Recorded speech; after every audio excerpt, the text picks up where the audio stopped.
नमस्कार. आपल्या नवीन यूट्यूब चॅनलमध्ये आपल्या सर्वांचे स्वागत आहे. तर व्हिडिओ शेवटपर्यंत बघत जा आणि व्हिडिओला लाईक कमेंट करत जा. व्हिडिओ खूप छान आहेत. इथून पुढे आपण अजून छान छान माहिती व्हिडिओवर अपलोड करू. तर तुम्ही व्हिडिओ शेवटपर्यंत बघत राहा.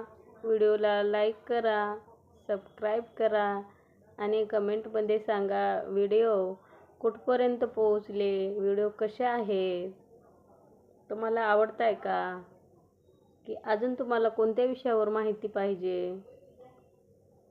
चला तर मग आपल्या व्हिडिओला सुरुवात करूया. तर आपल्या लोकमत पेपरमधील माझे गुरु माझा आदर्श यामधील आजचा लेख आपण बघणार आहोत. तर आजचे लेखक आहेत आनंद करंदीकर, उद्योग व्यवस्थापन क्षेत्रातील तज्ज्ञ, आणि त्यांचे गुरु आहेत अप्पा उर्फ दत्ता गांधी सर. तर ते आपल्याला त्यांच्या शब्दात त्यांच्या गुरुविषयी काही माहिती इथं पेपरमध्ये त्यांनी सांगितलेली आहे, ती आपण बघू. चला तर मग सुरुवात करूया. त्यांचे ऋण व्यक्त करायला शब्दच नाहीत, असं त्यांचं म्हणणं आहे. म्हणजे ते खूप खूप त्यांच्याविषयी अनंत गोष्टी त्यांना सांगायच्या आहेत, पण इथं त्यांनी काही शॉर्टमध्ये दिलेली आहे माहिती. त्यांचे ऋण व्यक्त करायला शब्दच नाहीत, इतकं आहे ते. New English school Mahim Mumbai 16 या शाळेत गांधी सरांनी मला 10वी आणि 11वीत हिंदी शिकवले. अप्पा उर्फ दत्ता गांधी हे त्यांचे पूर्ण नाव.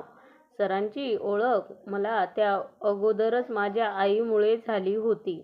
माझी आईसुद्धा त्या शाळेत शिक्षिका होती. स्टाफ रूममध्ये काही गरमागरम चर्चा झाली की आई घरी येऊन भाऊंना सांगत असे. डोंगरे हे मुख्याध्यापक होते, संघाचे समर्थक होते. त्यांचे आणि गांधी सरांचे वाद शिक्षकांच्या खोलीत बऱ्याच वेळा होत असत. गांधी सर पाककृतीत कशा कराव्यात याही चर्चेत स्त्री शिक्षकांच्या बरोबरीने भाग घ्यायचे. 15 मे 1923 रोजी रायगड जिल्ह्यातील पोलादपूर या लहान गावात गांधी सरांचा जन्म झाला. वयाच्या 20शीत त्यांनी चले जाव चळवळीत भाग घेतला आणि तुरुंगवास भोगला. तेव्हापासूनची 8 दशके ते सार्वजनिक कार्यात सक्रिय राहिले. आमची न्यू इंग्लिश स्कूल ही गरीब मुलांची शाळा होती. माझ्यासारखी मध्यमवर्गातील मुले 2-3च होती. विद्यार्थ्यांची व्यक्तिशा इतकी माहिती असणारे मी पाहिलेले गांधी सर हे एकमेव शिक्षक. शिस्तप्रिय आणि रागीट अशी गांधी सरांची प्रतिमा होती. प्रत्यक्षात सरांनी कुठल्या मुलाला काही शिक्षा केली असे मी पाहिले नाही. आपण अभ्यास केला नाही तर सरांना खूप दुःख होत असे. मुलांना नक्की जाणवत असे. त्यामुळे मुले हिंदीचा अभ्यास करत. सर वर्गात अगदी वेळेवर येत आणि अस्खलित हिंदीत तन्मयतेने शिकवत. डोंगरे सरांचा विषय गणित होता, पण ते वेळोवेळी चालू घडामोडींवर भाष्य करीत.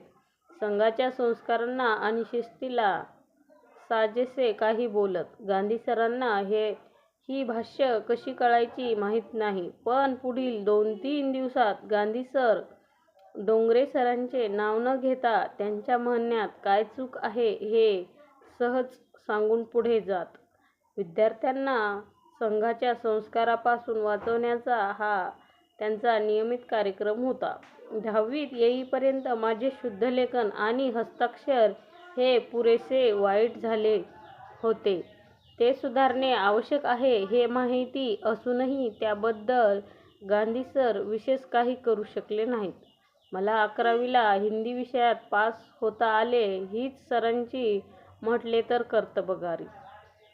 शाळा सोडल्यावर काही वर्षांनी मला उत्तर प्रदेशात दुचाकीची दुरुस्ती करणाऱ्या कामगारांना शिकवण्याची संधी मिळाली. त्यासाठी हिंदीतून बोलणे अपरिहार्य होते. दिवसभर शिकवून संपले की संध्याकाळी काही मेकॅनिक मला भेटून तुम्ही इतकं चांगलं हिंदी कसं बोलता असं हमखास विचारायचे. त्यावेळी सरांनी मला चांगली हिंदी बोलायला शिकवले हे जाणवले. सर वयाच्या 102व्या वर्षी अलीकडेच वारले. त्यांच्या आठवणी चिरंजीवी होवोत ही त्यांची अपेक्षा आहे. तर असा होता त्यांचा आजचा लेख. खूप छान वाटला लेख वाचून. त्यांच्या गुरुविषयी त्यांनी खूप छान माहिती आपल्याला दिलेली आहे आणि त्यांना त्यांचे गुरु कोणता विषय शिकवत असा कुपनचा प्रश्न आहे. तर कुपनचा प्रश्न असा आहे की गांधी सर कोणता विषय शिकवत असत. तर कुपनचा पर्याय क्रमांक 1 मराठी, पर्याय क्रमांक 2 इंग्रजी आणि पर्याय क्रमांक 3 हिंदी.